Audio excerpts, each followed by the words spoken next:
Assalamualaikum warahmatullahi wabarakatuh. Sebelumnya perkenalkan, nama saya Anissa Herianti dengan NIM C1C023049. Di sini saya bertugas untuk menjelaskan apa itu PPh, subjek pajak, dan objek pajak. Jadi untuk mempersingkat waktu, saya mulai ke materi pertama, apa itu PPh. PPh merupakan pajak penghasilan atau pajak yang dibebankan atas suatu penghasilan yang diperoleh wajib pajak, baik yang berasal dari Indonesia maupun dari luar negeri. Dasar hukum PPh adalah Undang-Undang Nomor 7 Tahun 1983 tentang pajak penghasilan.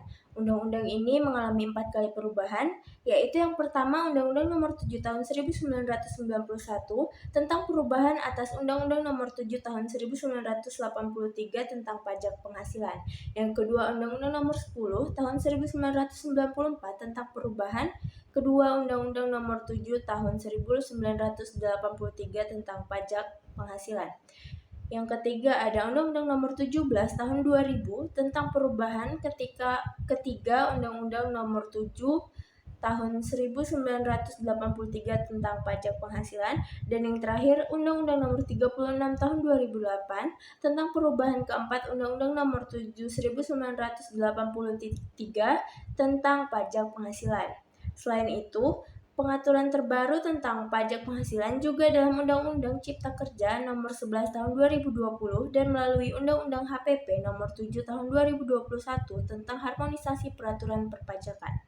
Lanjut ke materi yang kedua mengenai subjek pajak. Subjek pajak adalah orang pribadi atau badan yang ditetapkan oleh peraturan perundang-undangan yang berlaku. Namun, perlu diketahui bahwa hak dan kewajiban subjek pajak itu berbeda-beda. Bahkan, tidak semua subjek pajak memiliki kewajiban perpajakan seperti membayar dan melaporkan pajak. Subjek pajak terbagi menjadi dua, yaitu yang pertama subjek pajak dalam negeri. Subjek pajak dalam negeri ditentukan berdasarkan domisili pendirinya atau lamanya suatu aktivitas bisnis dilakukan di Indonesia. Subjek pajak dalam negeri bisa berupa orang perorangan, badan, dan warisan yang belum dibagi. Jika orang perorangan lahir di Indonesia atau telah tinggal selama lebih dari 183 hari dalam jangka waktu 12 bulan, atau berniat untuk tinggal lama di Indonesia, dia dapat disebut sebagai subjek pajak pribadi dalam negeri. Begitu juga dengan suatu badan. Suatu badan dapat disebut sebagai subjek pajak dalam negeri ketika didirikan atau bertempat kedudukan di Indonesia selama lebih 183 hari.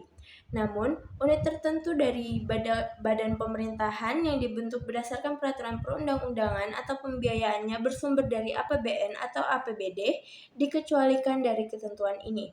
Badan yang dikecualikan tersebut diatur oleh ketentuan subjek pajak khusus di bawah kebijakan pemerintah pusat atau daerah.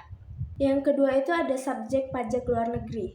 Subjek pajak luar negeri ini mencakup orang pribadi yang tidak bertempat tinggal di Indonesia, orang pribadi yang berada di Indonesia tapi tidak lebih dari 183 hari dalam jangka waktu 12 bulan, dan badan usaha yang tetap tidak didirikan dan tidak bertempat kedudukan di Indonesia, namun menjalankan usaha atau melakukan kegiatan bisnis di Indonesia. Selanjutnya mengenai perbedaan subjek pajak dalam negeri dan luar negeri, yaitu yang pertama ada subjek pajak dalam negeri dikenai pajak atas penghasilan baik yang diterima atau diperoleh dari Indonesia maupun dari luar negeri.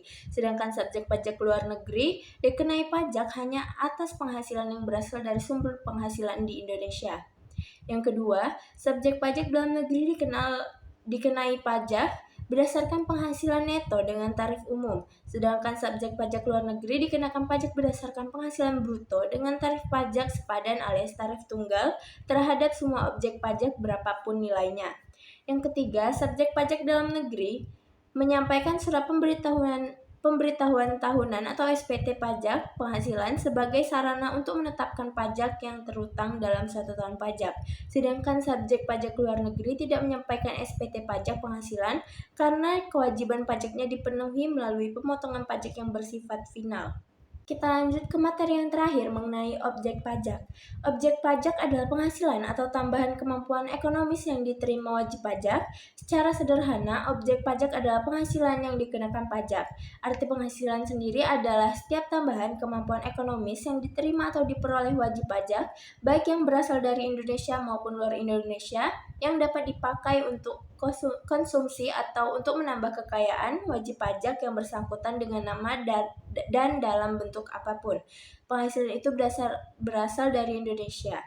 Macam-macam objek pajak, yaitu yang pertama ada imbalan, yang kedua hadiah, yang ketiga laba usaha, yang keempat keuntungan, yang kelima penerimaan pembayaran pajak, yang keenam bunga, yang ketujuh dividen, yang kedelapan royalti, yang ke-9 sewa, yang ke-10 pembayaran berkala, yang ke-11 ada utang, 12 mata uang asing, yang ke-13 aktiva, ke-14 premi asuransi, yang ke-15 iuran, yang ke-16 neto, yang ke-17 usaha syariah, yang ke-18 imbalan bunga, dan yang ke-19 surplus Bank Indonesia.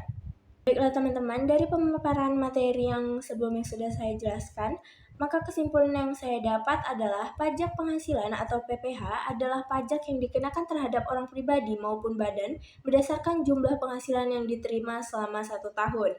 Ketentuan mengenai PPH pertama kali diatur dalam Undang-Undang Nomor 7 Tahun 1983 untuk mewujudkan sistem perpajakan yang netral, stabil, adil, dan sederhana, serta memiliki kepastian hukum dan transparansi. Dilakukan sejumlah perubahan dan penyempurnaan terhadap Undang-Undang Pajak Penghasilan. Dari segi Undang-Undang PPH memiliki arti yang lebih luas. Yang disebut subjek pajak dalam hal ini adalah segala sesuatu yang mempunyai potensi untuk memperoleh penghasilan dan menjadi sasaran untuk dikenakan pajak penghasilan. Yang menjadi subjek pajak ialah orang pribadi, warisan yang belum terbagi sebagai satu kesatuan menggantikan yang berhak, badan, dan usaha tetap atau BUT. Yang menjadi objek pajak adalah penghasilan, yaitu setiap tambahan kemampuan ekonomis yang diterima atau diperoleh wajib pajak, baik yang berasal dari Indonesia maupun dari luar Indonesia, yang dapat dipakai untuk konsumsi atau untuk menambahkan kekayaan wajib pajak yang bersangkutan dengan nama dan dalam bentuk apapun. Sekian pembahasan materi yang dapat saya sampaikan pada hari ini. Sekiranya ada salah kata dalam penyampaian saya, mohon maaf. Wassalamualaikum warahmatullahi wabarakatuh.